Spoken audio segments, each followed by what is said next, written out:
Please turn with me to Romans chapter 15, verse 17 hanggang sa 19. Romans chapter 15, verse 17 hanggang sa 19. And this is what the Word of God says. Kay Kristo Jesus, kung magkagayon, ay mayroon akong dahilan upang ipagmalaki ang tungkol sa aking gawain para sa Diyos. Sapagkat hindi ako mangahas magsalita ng anumang bagay maliban sa mga ginawa ni Kristo sa pamamagitan ko upang sumunod ang mga hintil sa salita at sa gawa, sa kapangyarihan ng mga tanda at ng mga kababalaghan, sa kapangyarihan ng Espiritu ng Diyos. Kaya't buhat sa Jerusalem at sa palibot-libot hanggang sa Ilirico ay aking ipinangaral na lubos ang Ebanghelyo ni Kristo. May the Lord bless the proclamation of His Word this morning. Now, bago pa natin himay-himayin ang passage na ito, mga kapatid, gusto lang po nating i-remind ang bawat isa sa atin, bakit tayo ay dumadalo sa panambahan Sunday after Sunday? Why do we come to church? Marami pong mga tao na pumupunta sa church out of habit. Or maraming mga tao na pumupunta sa iglesia dahil iniisip nila that going to church will save them. And still, many people want to go to church because they think that it will make them feel better. But why are we here this morning, mga kapatid, mga kaibigan? Nandirito tayo upang mapakinggan ang ebanghelyo ng ating Panginoong Hesukristo. The gospel of the free grace of God in the Lord Jesus Christ. Hindi lang tayo nandirito upang makinig ng sermon na walang laman ng ebanghelyo sa sermon na iyon.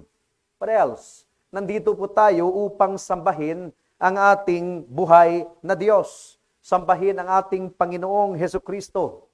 Ang mga hindi mananampalataya, hindi po nila magawang sumambang tunay sapagkat hindi nila kilala ang Diyos, hindi nila kilala ang ating Panginoong Hesukristo. Maaring pumunta sila dito upang makinig, but they cannot come to worship. At nandito tayo dahil meron po tayong pangangailangan. Kailangan po natin ang ating Panginoong Hesukristo. Kailangan po nating marinig ang patungkol sa ating tagapagligtas. Meron po tayong hunger, meron po tayong thirst, na ang ebanghelyo lamang ng ating Panginoong Hesukristo ang magsasatisfy, mga kapatid, mga kaibigan. And then, nandirito din tayo dahil kailangan natin ang support at encouragement ng mga kapwa mananampalataya. And we also need to be a support and encouragement to them as well. Kaya nawa ang ating Panginoon ay magkaloob sa atin ng pagkakaisa upang hindi mahadlangan ang sino man na pumarito upang makapakinig ng pangangaral ng Ebanghelyo. This church must continually proclaim Christ and glorify His name in all of our gatherings. Ngayon, ang ating teksto ay nagsasalita tungkol sa pagmamayabang ni Paul. Now, teka, Pastor, bakit sinasabi ng Biblia na God is opposed to the proud but gives grace to the humble? At nagbibigay babala ang banal na kasulatan patungkol sa atin sa pagmamayabang. Ang sabi po ng 1 Corinthians chapter 1 verse 27 hanggang sa verse 29, na sa kaligtasan na ipinagkaloob ng Panginoon sa atin, lahat ng batayan ng pagmamayabang, pagmamataas ay tinanggal na upang walang sino man ang magmalaki sa harapan ng Diyos. So ano ba itong pinag-uusapan ni Pablo sa Romans chapter 15 verse 17 na tayo po ay magmayabang?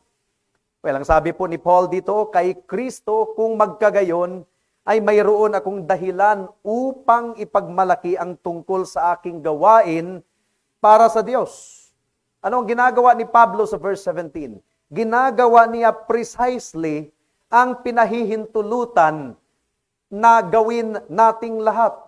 And actually, ginagawa niya ang kinakailangan nating gawin lahat bilang individual Christians at bilang isang iglesia. Kinakailangang magmalaki tayo at magmayabang tayo kay Kristo. We should boast in the Lord. We should boast in the Lord Jesus Christ alone. And this church must continually boast in the Lord Jesus Christ alone. At meron pong dalawang bahagi ang ating pagbubulay-bulay sa umagang ito. Una, the valid context of Paul's boasting. Ang katanggap-tanggap na konteksto sa pagmamayabang ni Pablo. At pangalawa, the further exposition of Paul's boasting. At naway tulungan po tayo ng ating Panginoon sa ating paglalahad ng kanyang salita sa umagang ito. Tayo po muna ay manalangin. O aming Diyos, alam po namin na ang inyong salita ay mahirap unawain kung hindi kikilos ang banal na Espiritu. Ang banal na Espiritu, ang Espiritu ng kabanalan. Napapabanal kami. We are enabled to obey your word by the direct working of the Holy Spirit in our lives. And so, in the proclamation of your word this morning, may the Holy Spirit work directly and powerfully in the hearts and minds of people, causing them to respond to the truth of God's word. The Holy Spirit leads us into all truth. He is our comforter. He is our paraclete. And may your word bring forth comfort to every one of us this morning. Help your servant in proclaiming your word. In Jesus' name we pray. Amen and amen. The valid context of Paul's boasting. Verse 17 once again. Kay Kristo Jesus, kung magkagayon ay mayroon akong dahilan upang ipagmalaki ang tungkol sa aking gawain para sa Diyos. Now, kung nagmamayabang po si Pablo patungkol sa kanyang sarili, ay wala po siyang dahilan na magmayabang at all. God is opposed to the proud, but gives grace to the humble. Pride goes first before destruction. Pero kung ang pagmamayabang ni Pablo ay na kay Kristo, itinataas niya ang biyaya ng Diyos at ang katotohanan ng kaniyang salita, then Paul had all the reason to be proud of his work in God. Ang sabi po ng 2 Corinthians chapter 10 verse 17, please turn there. 2 Corinthians chapter 10 verse 17, ngunit siyang nagmamalaki ay magmalaki sa Panginoon. We are permitted to boast only if the context of our boasting is in the Lord Jesus Christ alone. Lahat ng ginawa ni Pablo, ginawa niya dahil kay Kristo. Lahat ng kanyang pagpapagal ay resulta ng pagkilos ng Panginoong Hesukristo sa kaniyang kalooban, sa kaniyang buhay. Philippians chapter 3 verse 3 and 4. Please turn there. Philippians chapter 3 verse 3 and 4. Ang sabi po niya dito, patutuo ito ni Apostle Paul. Sapagkat tayo ang pagtutuli na sumasamba sa Diyos sa Espiritu at nagmamapuri kay Kristo. This is another term for boasting or glorying in Jesus Christ. Na nagmamapuri kay Kristo at walang anumang pagtitiwala sa laman. Zero confidence in the flesh. Bagamat ako'y may dahilang magtiwala rin sa laman. Kung ang iba ay may dahilang magtiwala sa laman, ay lalo na ako. So Paul was just honest of his background. Now, merong dalawang opposites. Merong dalawang magkasalungat na bagay na totoo sa mga mananampalataya. Kung ikaw ay na kay Kristo, naway maging lantad itong magkasalungat na bagay na kumikilos sa ating buhay, bawat isa sa atin.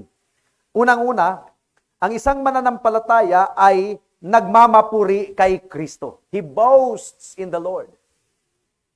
And isn't it any wonder when believers in the Lord experience blessings from God or receive blessings from God or triumphs in his fight against sin? Kung pag-uusapan nga ang kanyang accomplishment both in the ministry and temporally sa kanyang career, ano ang mabilis na bukang bibig niya? Purihin ang Panginoon. Purihin ang Diyos. A true believer acknowledges the Lord Jesus Christ at all times. So a Christian is someone who boasts in Christ. Nahihiya po tayo na namnamin natin ang yabang, namnamin natin ang papuri ng mga tao. Far be it from happening sa bawat isa sa atin. We should boast in the Lord Jesus Christ alone. But then secondly, at naway totoo ito sa lahat ng mananampalataya ng Diyos, we put no confidence in the flesh. Yun ang sinasabi ni Apostle Paul. We should be people who are consistent in boasting in Christ and in acknowledging that we should not put any confidence in the flesh. At ano ba ang flesh na tinutukoy ni Pablo sa konteksto? Kung babasahin natin ang verse 5 and 6, ituloy po natin sa Ephesians chapter 3, verse 5 and 6. Ino-enumerate na ni Pablo ang kanyang ibig sabihin nitong I put no confidence in the flesh. Tinuli ng ikawalong araw mula sa lahi ni Israel, mula sa lipi ni Benjamin, isang Hebreyo na isinilang ng Hebreyo, tungkol sa kautusan ay Pariseo, tungkol sa sigasig ay tagausig ng iglesia, ayon sa katuwirang nasa kautusan ay walang kapintasan. So ito yung flesh na tinutukoy ni Paul. Ang ibig sabihin, human effort and human merit. Yun yung flesh. Walang confidence si Pablo sa flesh. Ibig sabihin, wala siyang confidence sa kanyang human effort and human merit. Sino tayo at ano ang ating nagawa? Ang ating confidence ay nasa Panginoong Hesukristo lamang.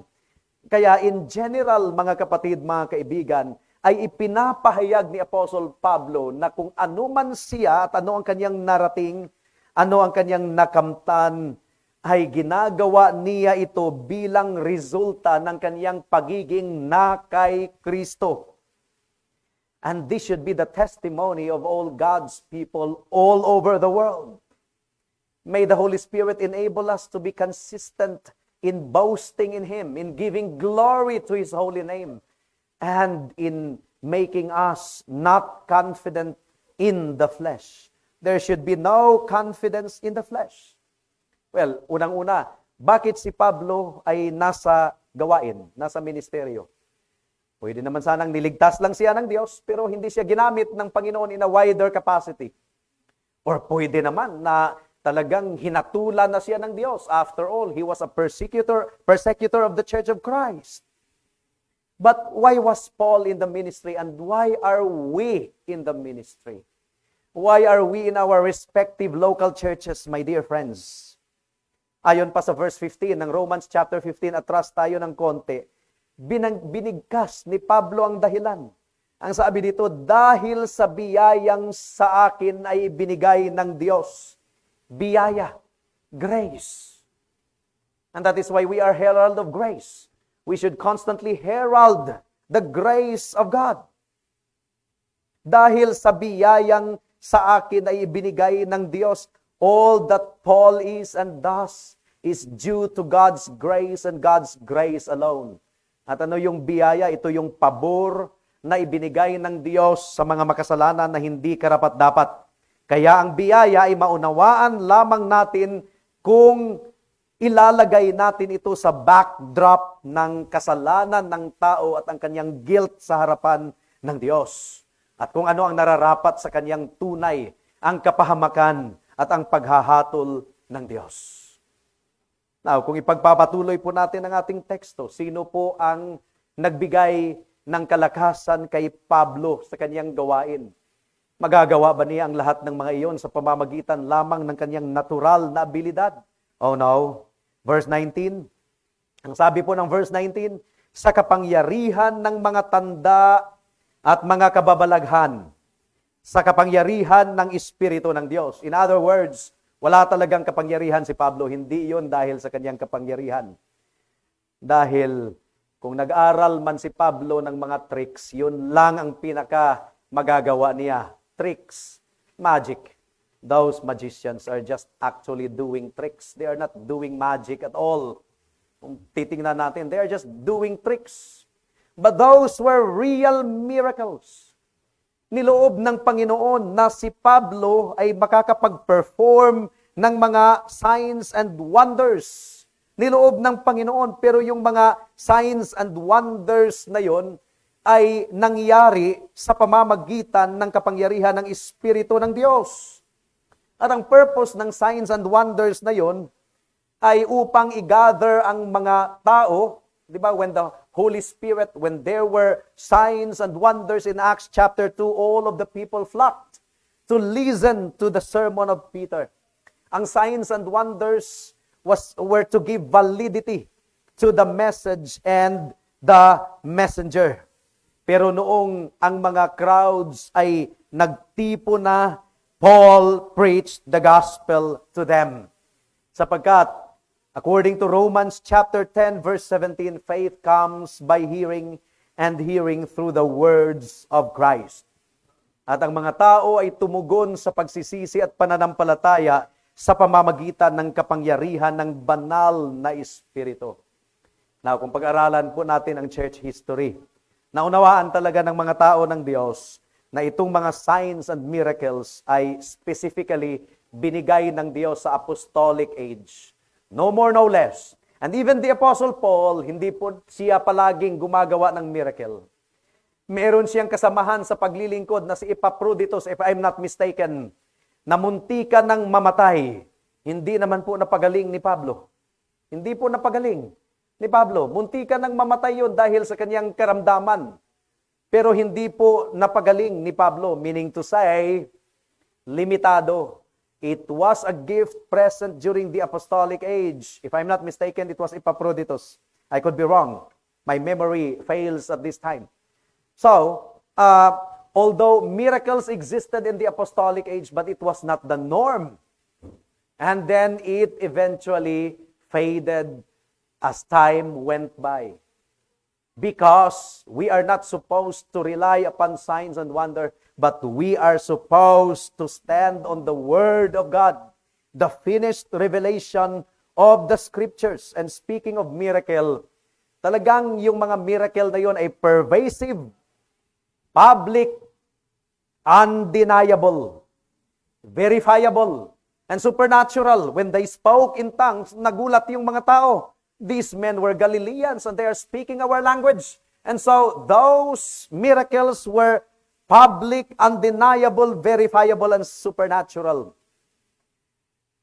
That is, they were radical. Ang mga patay ay nabuhay muli. In the case of Tabitha, Dorcas, kay Peter.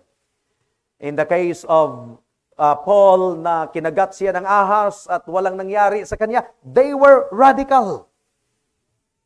Ang mga lame, ang mga lumpo ay nakalakad, ang mga bingi ay nakarinig, ang mga bulag ay nakapagsalita, ang nasapian ng demonyo ay napalaya. But in our time, the working of the Holy Spirit is proven in the transformation of sinners. Kaya mga kapatid, kay Kristo, ipinagkaloob ng Diyos sa atin ang precious gift of the Spirit upang tayo ay bigyan ng kalakasan para sa paglilingkod sa Kanya. Kaya saan po tayo magmamapuri at magmamayabang? Kay Kristo at hindi po sa ating sarili. Verse 18, ang sabi po ni Pablo sa Romans 15:18, sapagkat hindi ako mangangahas magsalita ng anumang bagay maliban sa mga ginawa ni Kristo sa pamamagitan ko. Di ba? Maliban sa mga ginawa ni Kristo sa pamamagitan ko upang sumunod ang mga hintil. Kahit gaanong first class yung gadget mo at tool mo, kung nandyan lang yan, nakalatag lang yan at walang gagamit na skillful operator dyan, walang ma-accomplish yung tool na yan. Nakuha natin, yung CPU na yan, kahit sabihin na lang nating maganda ang quality, pero kung walang operator na mag-operate niyan, walang ma-accomplish ang CPU na yan, even those projectors and all of our gadgets.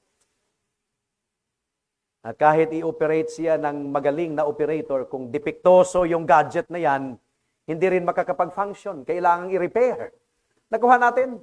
Pero kahit maganda ang quality, kung walang operator na mag-ooperate sa kanya, walang ma-accomplish ang anumang bagay. Ganun po tayo sa harapan ng Panginoon sa ating paglilingkod. Mga kapatid, mga kaibigan, we are only instruments of God. We are only instruments of Christ. We are only instruments of the Holy Spirit. An instrument can never accomplish anything apart from the skillful hands of the operator. And in the same way, mga kapatid, mga kaibigan, si Pablo bilang instrumento ng Panginoon, ay hindi po siya makakapag-accomplish ng anumang bagay hiwalay sa makapangyarihang kamay ng Diyos, kamay ng divine operator in the gathering of the elect. Alam ni Pablo ng mga tao ay patay sa kanilang kasalanan. Wala pong actual na kapangyarihan si Pablo upang dalhin ang mga hintil at gawin silang masunurin sa Ebanghelyo. Paul did not have that power. It was the divine hand of the divine operator working through the natural gifts and abilities of the Apostle Paul as he proclaimed the gospel. Ang mga makasalanan ay nadala sa paanan ng ating Panginoong Hesukristo. And take note, dalawa ang katangian ng gospel proclamation ni Pablo, no? By word or by deed. Ganon din naman sa atin. It's our works should verify our words. And our works should beautify our words. Yun po. Ang ating mga gawa ang nagve-verify, nagva-validate sa ating mga salita. At ang ating mga gawa ang nagbibigay palamuti sa ebanghelyo na ating pinoproclaim. Yun ang gawain ni Apostle Paul. It's mentioned there in verse 18 and 19. By word or by deed. We will do our ministry by word or by deed. But it's not within our power to make our words and our deeds effectual. The Holy Spirit must work as Paul proclaimed the gospel by the word of his mouth and by the verification of his deed. It should be by the words of our mouth and the verification of our deed. So let the church rise up and preach. To every soul let her beseech.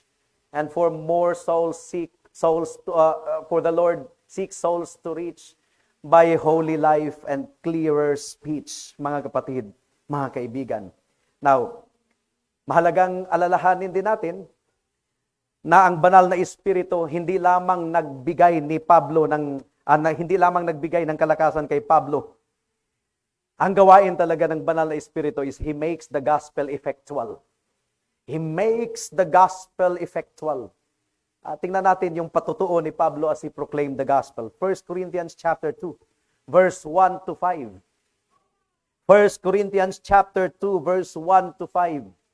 Ang sabi po dito, mga kapatid, nang ako ay dumating sa inyo, hindi ako dumating na nagpapahayag sa inyo ng patutuo ng Diyos sa pamamagitan ng matatayog na pananalita o karunungan. Sapagkat aking ipinasyang walang anumang malaman sa gitna ninyo, maliban na si Hesukristo at siya na ipinako sa krus. Ako'y nakasama ninyo na may kahinaan, takot, at lubhang panginginig. Ang aking pananalita at ang aking pangangaral ay hindi sa pamamagitan ng mapangakit na mga salita ng karunungan, kundi sa pagpapamalas ng Espiritu at ng kapangyarihan upang ang inyong pananampalataya ay huwag maging batay sa karunungan ng mga tao, kundi sa kapangyarihan ng Diyos. Why have we become believers in the Lord Jesus Christ? The answer is given in our text. It's because of the power of God. We became Christians solely because of the power of God. Boasting excluded, pride I abase. Now I am a sinner saved by grace. Si Pablo ay nangaral ng isang paksa lamang. There was only one subject of all of his preaching. He preached Christ alone and he preached consciously. Conscious si Pablo na habang ipinapangaral niya si Kristo, conscious siya sa kanyang kahinaan. Di ba meron siyang panginginig, meron siyang takot. Conscious siya na siya ay dependent lamang sa direktang tulong at pagpapala ng banal na Espiritu ng Diyos. And this is the attitude that glorifies God. That we will proclaim no one and nothing but the Lord Jesus Christ alone and His saving grace. And that while we are doing our ministry, we are conscious always of our nothingness, of our helplessness, and of our sheer inability to bring any soul to Christ, to make any soul obedient to Christ. That is not our jurisdiction, mga kapatid, mga kaibigan. Para lamang kitang mga kasangkapan sa kamay ng Diyos na magfa-function according to the design that God has given us. But we are defective instruments, to be honest. We are defective tools. And that is why we are still useful, because it is God who mightily works in us and through us. Alam po natin kung anong pakiramdam na defective ang ating tool. Gagamit ka ng ballpen na hindi tuloy-tuloy yung talagang you have to strike once again para siya ay gumana. Gagamit ka ng mga tools na defective. So bagay, itinatawid mo kahit defective yung tool. Di ba? May mga ganun. Nasiraan ka ng sasakyan at umaandar pa ng kaunti para lang pumunta doon sa sa vulcanizing shop or sa motor shop. Very defective. But you are able to manipulate it. And honestly, we are defective tools before God. But what's glorifying to our God is He uses such defective and weak people as we are. We are still a work in progress. And that is why the boasting of our ministry, the context of our boasting is in the Lord Jesus Christ alone. Ito po yung test ng ministeryo natin dito sa Herald of Grace. At ito po yung test ng lahat ng mga ministeryo sa buong mundo, sa Tagum, sa Cebu, sa iba't ibang dako dito sa mundo. Ito yung test.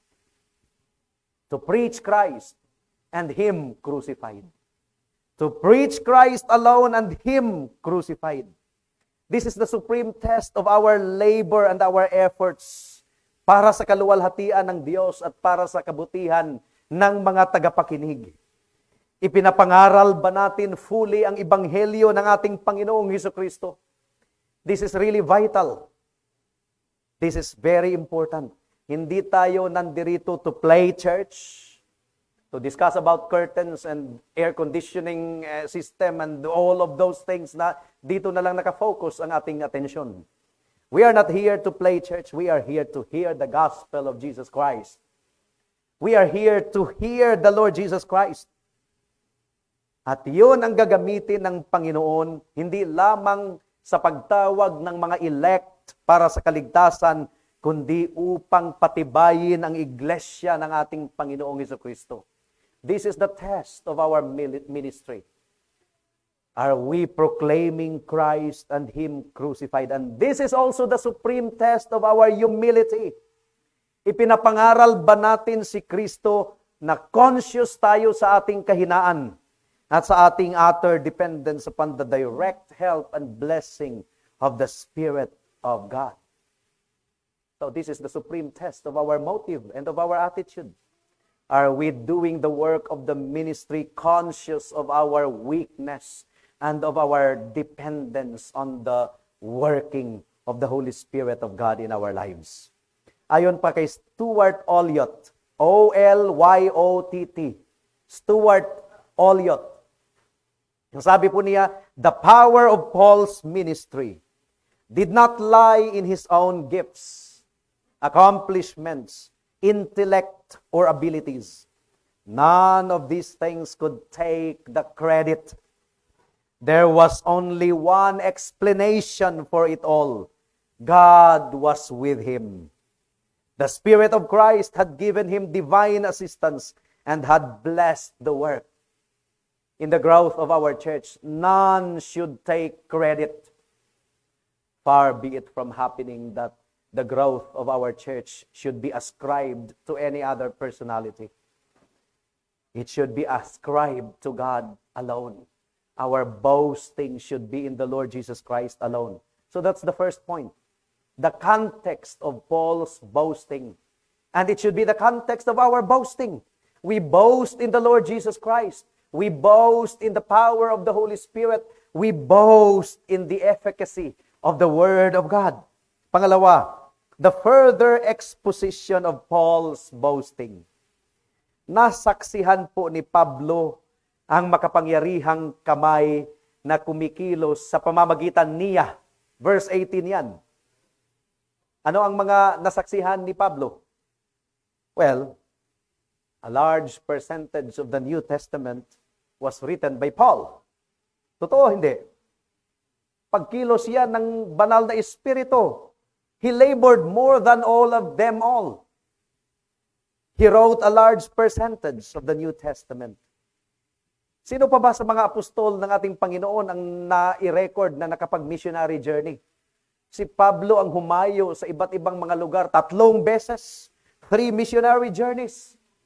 May na-record ba sa mga apostol ng ating Panginoon na nakapag-plant ng mga churches?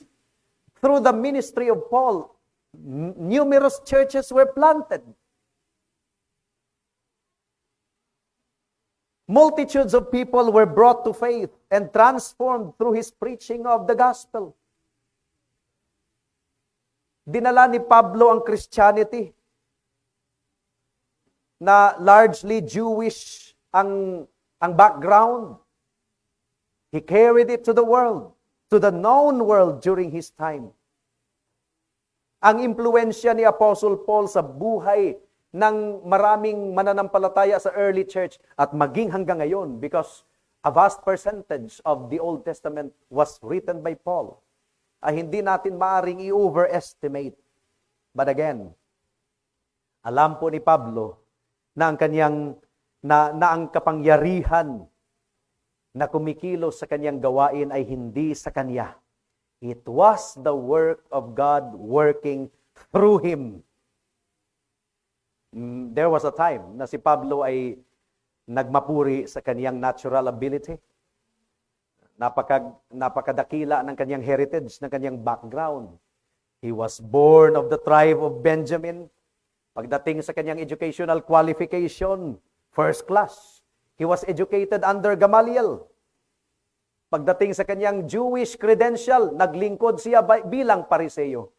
Pagdating sa kanyang record bilang isang Pariseo, he considered himself as perfect in his observance of the law, and he was zealous in defending God.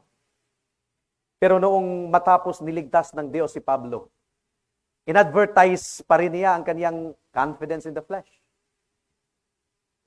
Binigkas pa rin niya yon sa kanyang litanya ng kanyang resume. Now, Philippians chapter 3 verse 7 to 8, yung karugtong sa binasa natin kanina. Nabago po ang lahat, radically changed. Radically changed. This is the further exposition of Paul's boasting. Ang sabi po dito, gayon man, ang mga bagay na sa akin ay naging pakinabang, ay inari kong kalugihan alang-alang kay Kristo. Sa Greek word, mas mabigat pa. Dung and refuse. Ang language. Tinuring niya na dung and refuse, meaning to say utterly worthless. Itinuring niyang kalugihan alang-alang kay Kristo. Higit pa roon, ang lahat ng mga bagay ay inari kong kalugihan dahil sa higit na kahalagahan na makilala si Kristo na Panginoon ko.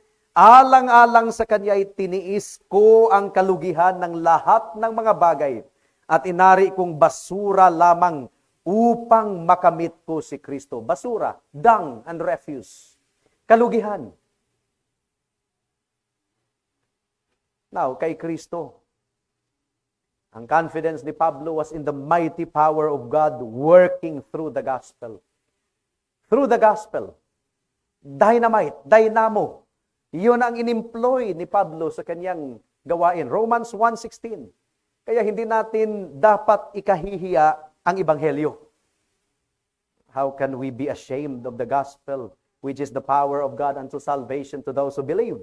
Romans 1:16. Sapagkat hindi ko ikinahihiya ang ebanghelyo, sapagkat ito ang kapangyarihan ng Diyos para sa kaligtasan ng bawat sumasampalataya, unay sa Hudiyo at gayon din sa Griego. Marami na po akong evangelical churches na nadaluhan sa pagsamba. Paglabas ng mga tao sa simbahan, ang tumatatak sa kanilang isipan. Ang ganda ng rendisyon ng choir. Yun ang tumatatak. And they become so proud. They become so proud of their nice voices. But we offer nothing like that in our church, in our gathering. We offer the solid proclamation of the gospel. And we are not ashamed. Our worship services are not garnished by any color of exciting elements in it. Something that could appeal to the senses of men. We proclaim nothing but the gospel, and we are not ashamed. We are not ashamed. And we see the power of God working in the salvation of men and women na dinadagdag niya sa ating iglesia at sa iba pang lahat ng mga iglesyang matatapat sa kaniyang salita. Now, let us pause for a while at i-consider natin ang patutuo ni Pablo sa ating buhay. Pinag-uusapan natin si Pablo, pero walang saysay ang pag-aaral natin sa pagmamapuri ni Pablo kay Kristo kung hindi natin i-apply ito sa ating buhay. Nakikita mo ba ang kapangyarihan ng Diyos na kumikilos sa buhay mo? Kapatid, I'm talking to fellow believers in the Lord Jesus Christ. Well, dapat makita mo, unang-una, sa testimony ng iyong kaligtasan. Hindi ka na katulad noon. Ang buhay mo ngayon ay hindi na katulad noon. What about sa paglilingkod mo sa ating Diyos? Nakikita mo ba na ang Diyos ay kumikilos sa pamamagitan mo? Nakikita mo ba na pinagkalooban ka ng Diyos ng mga gifts beyond your natural ability? It's the work of the Holy Spirit. 1 Corinthians chapter 12, verse 4 to 7. Please turn there. 1 Corinthians chapter 12, verse 4 to 7. Ang sabi dito, may iba't ibang uri ng mga kaloob, subalit iisang Espiritu. At may iba't ibang uri ng paglilingkod, subalit iisang Panginoon. May iba't ibang uri ng gawain, subalit iisang Diyos na gumagawa ng lahat ng mga bagay sa lahat. Subalit sa bawat isa ay ibinigay ang paghahayag ng Espiritu upang pakinabangan ng lahat. Baka naman sinasabi mo, kaibigan or kapatid, na hindi mo alam ang mga gifts mo. Kaya hanggang ngayon ay hindi mo alam kung paano ka maglingkod sa Panginoon. Pero common sense lang yan, kapatid. Hindi mo talaga ma-discover ang gift na ipinagkaloob ng Diyos sa iyo kung hindi ka mag-umpisang gumawa at kumilos. Ang atleta, hindi naman niya ma-discover ang kanyang ability kung siya ay umuupo lamang at sa sofa at nanonood ng TV. Hindi po ma-discover ng isang musikero ang kanyang abilidad kung hindi siya kumuha ng instrument at mag-practice at hindi siya mag-vocalize. Hindi mo alam kung ano ang gift mo, hindi mag-umpisa kang maglingkod sa anumang gawaing nakikita sa ating iglesia, and by so doing, you will discover your God-given gifts. Di ba? Iyon po. Now, siguro sasabihin mo, unique naman kasi si Pablo, pastor. Exceptional ang kanyang ability. Totoo naman na exceptional ang kanyang ability. Yung kanyang educational background. Pero this is the point. Exceptional ang ability ni Pablo, pero hindi po niya inescribe sa kanyang ability ang tagumpay niya sa ministry. Doon niya inescribe sa ating Panginoon. That's the point. Can you imagine kahit gaano kagaling na speaker si Pablo, pupunta siya sa isang paganong lugar na ang mga tao ay handang pumatay upang idepensa ang kanilang diyosa na si Diana sa Efeso. Na handang pumatay yung mga tao upang ipagtanggol ang kanilang relihiyon at si Pablo ay pupunta doon. Talagang nakakatakot yun, kaibigan. At yung paghayo natin every Saturday sa street preaching, talagang nakakatakot. Pwede namang barilin tayo. Di ba? Anything could happen. No wonder na sa 1 Corinthians chapter 2, verse 1 to 5, ay talagang si Pablo ay nangaral kay Kristo or patungkol kay Kristo ng may takot at panginginig. So hindi po niya inequate sa kanyang ability. And speaking of Paul's speaking ability, hindi po excellent speaker si Pablo. Hindi po standard ang kanyang oratory skills. Hindi. Hindi swak sa panlasa ng scholarship during that time. 2 Corinthians chapter 10, verse 10. Hindi. Wala talaga. Wala siyang may pagmamayabang. Ang sabi dito, sapagkat sinasabi nila ang kanyang mga sulat ay mabibigat at matitindi, subalit ang anyo ng kanyang katawan ay mahina. So parang sikli pala tingnan si Pablo. Hindi siya yung tipong matipuno at pogi yung mukha. No. Subalit ang anyo ng kanyang katawan ay mahina at ang kanyang pananalita ay walang kabuluhan. So he was not a superb speaker. Why the fruit, tremendous fruit of his ministry? It's because of the power of the Holy Spirit working in him. Now, if you are a tremendously gifted man, the temptation is for you to brag and to flaunt your gifts. Vanish the thought. Vanish the thought.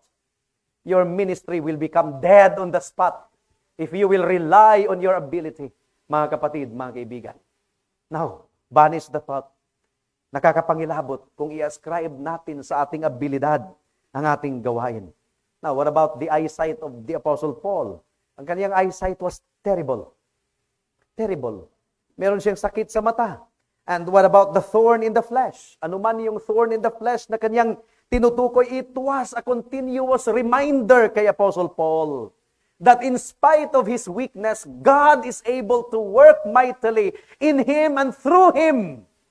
God is not looking for a super Christian to be used in his kingdom. God will use you as you are in the service of his vineyard.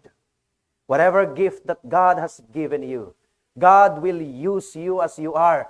And he is able to do mighty works in you despite of your weakness and your limitation, because we cannot limit the power of the Holy Spirit. Only avail of yourself in his service. Have you served the Lord Jesus Christ as you ought? Have you served him as you ought? We have to repent. We know that we could have done greater things for him as we ought.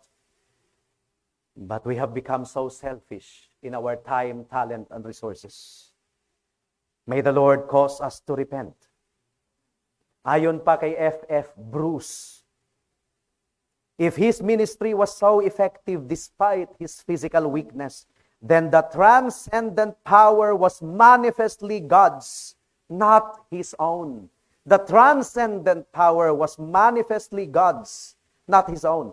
They constantly reminded him not so much of his own inadequacy as of the total adequacy of Christ, in whom, when he was personally weak, he knew himself to be most strong.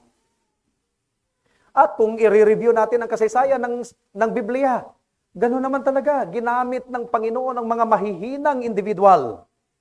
Moses was a terrible speaker according to Exodus chapter 4 verse 10. Nabubulol siya eh. Moses, he was a terrible speaker. Gideon's family was the least in the tribe of Manasseh and he was the youngest in his household. Now, si David, hindi naman pinapansin sa kanyang family. Kaya nga doon na nalimitahan yung kanyang ginagawa sa pagbabantay ng mga tupa. Talagang si David yung parang unknown sa kanyang family. Hindi talaga siya yung napapansin kaagad. But he used him mightily. Si Pedro din. Outspoken as he was, isang statement lang ng babaeng lingkod, natakot na siya ng husto. Di ba? If we study the history of the Bible, talagang ginagamit ng Panginoon ang mga mahihinang nilalang. Bakit? Meron pong rason ang Diyos. Ginagamit niya ang mga mahihinang nilalang, at kahit yung mga nilalang na merong extraordinary ability ay talagang nilalagyan ng Panginoon ng tinik sa laman, katulad ng nangyari kay Pablo, para ang kaluwalhatian ay hindi mapunta sa kanino man, kundi sa Diyos. 1 Corinthians chapter 1, verse 26 to 29. Paul was strong in his background and credential. Lalagyan ng tinik. Para hindi ma-ascribe ni Pablo yung kaluwalhatian sa kanyang background at sa kanyang heritage. Ganun po yun. Ganun yun, mga kapatid, mga kaibigan. Kaya huwag tayong mag-complain. Serve Jesus Christ just as you are. And God is able to accomplish great things despite your limitations, kapatid. 1 Corinthians 1, 26 to 29, sapagkat tingnan ninyo ang inyong pagkatawag, mga kapatid. Kakaunti sa inyo ang matatalino ayon sa pamantayan ng tao. Hindi marami ang makapangyarihan, hindi marami ang isinilang na marangal, kundi pinili ng Diyos ang mga bagay na kahangalan sa sanlibutan upang kaniyang hiyain ang matatalino. Pinili ng Diyos ang mga bagay na mahihina sa sanlibutan upang kaniyang hiyain ang malalakas. Pinili ng Diyos ang mga bagay na mababa at hinahamak sa sanlibutan, maging ang mga bagay na walang halaga upang pawalang saysay ang mga bagay na mahahalaga, upang walang sinuman ang magmalaki sa harapan ng Diyos. You see, God's wisdom, the Lord knows that if He uses mighty and naturally gifted men, and He doesn't put a thorn in their flesh, God knows that the natural tendency of that person is to boast in himself. And that is why from time to time, God is faithful in making us feel our weakness so that we will understand our utter dependence on Him in everything that we do. Now, niligtas ka ba ng Diyos dahil ikaw ay mas karapat-dapat, mas marunong, mas impressive sa Kanyang harapan? Nai-impress ang Panginoon sa natural ability mo? Vanish the thought. Our salvation is unconditional. Grace is unconditional. Election is unconditional. Now, bakit hindi mo pa nilagay ang sarili mo sa paglilingkod sa Diyos? Maaring matagal ka ng Christian, pero hanggang ngayon ay limitado pa ang nagagawa mo sa kaharian ng Diyos. Sasabihin na lang natin, hindi naman natin sinasabing wala, pero baka ay limitado pa. Dahil iyon ba ay hindi mo inavail ang sarili mo para sa kaharian ng Diyos? 2 Corinthians chapter 12, verse 9 and 10. This was the resolution of the Apostle Paul. And may this also be the resolution of each one of us. Huwag mong hintayin na maging katulad ka kay John MacArthur, kay Paul Washer. Sila yun. Just be you. In God's service, in His kingdom. Ours is sila yun. Di ba? But God can do mighty things through your life. 2 Corinthians chapter 12, verse 9 to 10. Subalit sinabi niya sa akin, ang aking biyaya ay sapat na sa iyo sapagkat ang aking kapangyarihan ay nagiging sakdal sa kahinaan. Ako'y lalong magmamalaki na may galak sa aking kahinaan upang ang kapangyarihan ni Kristo ay manatili sa akin. Na, kung nagagalak pala tayo sa ating kalakasan at nagmamalaki tayo, ang kapangyarihan ng Diyos ay hindi mananatili sa atin. Pero kung tayo ay consciously aware of our weakness, ang kapangyarihan ng Diyos ay nananatili sa atin. Kaya, alang-alang kay Kristo, ako'y nasisiyahan sa mga kahinaan, paglait, kahirapan, pag-uusig, at mga sakuna sapagkat kapag ako'y mahina, ako nga'y malakas. Tanong ng Panginoon, indirectly, nakikinig lang si Isaiah eh. Hindi naman yun sinabi ng Panginoon directly kay Isaiah. Nakita ni Isaiah ang kaluwalhatian ng Diyos.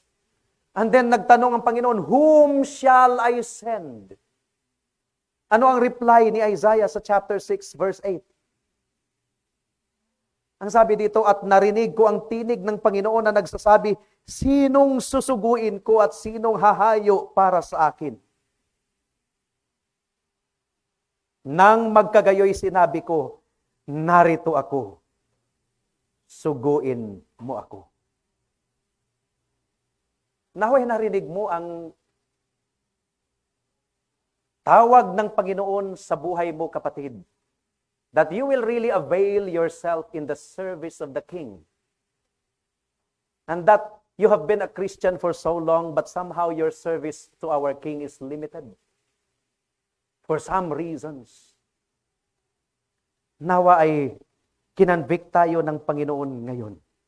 Naway ipagkaloob ng banal na Espiritu sa atin ang puso, katulad ng pagkilos niya kay Isaiah. Here I am, O Lord. Send me. And may the Lord grant us great hearts of faith, trusting Him to do great things through us. At para sa mga kaibigan natin na wala pa sa Panginoon, kung hindi ang Diyos ang pinaglilingkuran ninyo, si Satanas. Yun talaga ang direktang pagkasabi niyan. If you are not serving God, you are serving Satan, no matter what you say. Repent of your sin and turn to Christ. And lumipat ka sa kaharian ng Diyos. Be washed by the blood of Jesus Christ. Be cleansed by His blood. Be forgiven by His grace. And you will be saved. Tayo po ay manalangin. O aming Panginoon, purihin kayo sa paggamit ninyo sa inyong salita upang mangusap sa amin. At naniniwala po kami ayon sa inyong pangako na hindi babalik nga sa inyo ang inyong salita na walang kabuluhan. Ito ay mabisa at makapangyarihan, sharper than the two-edged sword. We praise you, O God, and we pray for fruit. In Jesus' name we pray. Amen. We have not known Him as we ought.